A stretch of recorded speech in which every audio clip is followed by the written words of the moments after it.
सलारी अड्डे के ऊपर इस वक्त हम मौजूद हैं। जितने भी यहाँ पर गैरकानूनी अड्डे थे जनरल बस स्टैंड के अलावा उनको बंद कर दिया गया है और इंतज़ामिया का यही कहना है कि जनाब इन बस स्टैंड से जो है हुकूमत को करोड़ों रुपए का नुकसान हो रहा था, क्योंकि यहाँ से टैक्स कलेक्शन ज़ीरो थी। जबकि यहाँ पर जो अड्डा मालकान है उनका कहना है कि उनको कोई नोटिस नहीं दिया गया और यहाँ पर आकर सील कर दिया गया। इस वक्त पुलिस की भारी नफरी मौजूद है जो कि यहाँ पर मुकम्मल तौर पर इन अड्डों को सील किए हुए है।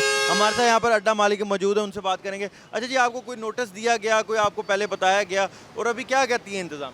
कुछ भी नहीं कहा। कल शाम को पता चला जी एकदम पुलिस की गाड़ियाँ आ गई, नफरी आ गए, सेक्रेटरी साहब आ गए, डीसी साहब आ गए जी, अड्डा बंद करो, जितनी गाड़ियाँ खड़ी थी गाड़ियाँ थाने ले जाओ, सबको परेशान कर दिया। जहाँ हज़ारों लाखों लोगों की रोज़ी वाबस्त है, हर बंदा परेशान है। पहले हम लोग इतने परेशान है, मज़ीद हम लोगों को परेशान किया जा रहा है। हालांकि ये न्यू खान कंपनी की मालकियत है ये जगह, और अड्डा भी हमारा मंजूर शुदा है, उसके बावजूद हमें तंग किए जा रहे हैं। अल्लाह जाने पता नहीं क्या कर रहे हैं। अभी आपकी कोई मुतालबा, आपने कोई अपने मुतालबात रखे हैं डीसी साहब के आगे, या आपके कोई अभी तक मुज़ाकरात हुए हैं? हमारे ऑफिसर साहब गए हुए हैं कागजात वगैरह लेकर, देखें आप क्या बनता, कहते तो हैं शाम तक खुल जाएगा, आगे अल्लाह बेहतर जानते हैं। जी बिल्कुल, यहाँ पर जितने भी यहाँ पर लोग हैं अड्डे से वाबस्ता, उनका यही कहना है कि उनके पास लाइसेंस भी है, हर चीज़ है और काफ़ी अरसे से यहाँ पर काम कर रहे हैं। लेकिन हुकूमत और इंतज़ामिया का यही कहना है कि जितने भी ये अड्डे हैं गैर कानूनी हैं और इनसे टैक्स कलेक्शन क्योंकि ज़ीरो होती है, और यहाँ पर जब इतना बड़ा जनरल बस स्टैंड मौजूद है तो वहाँ पर ही जाके सवारियाँ आप उठा सकते हैं।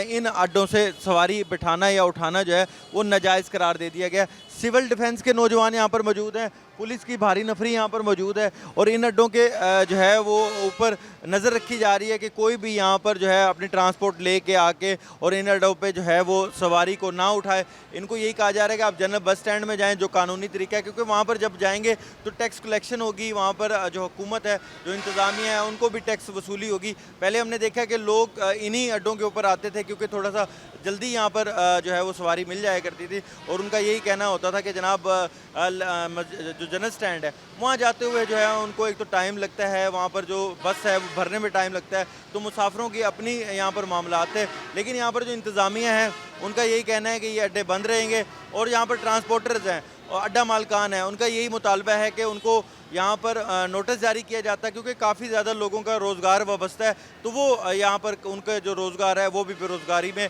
तब्दील होता नज़र आ रहा है। लेकिन इंतज़ामिया अभी भी बस ज़िद है कि ये जो अड्डे हैं वो इसी तरह बंद रहेंगे।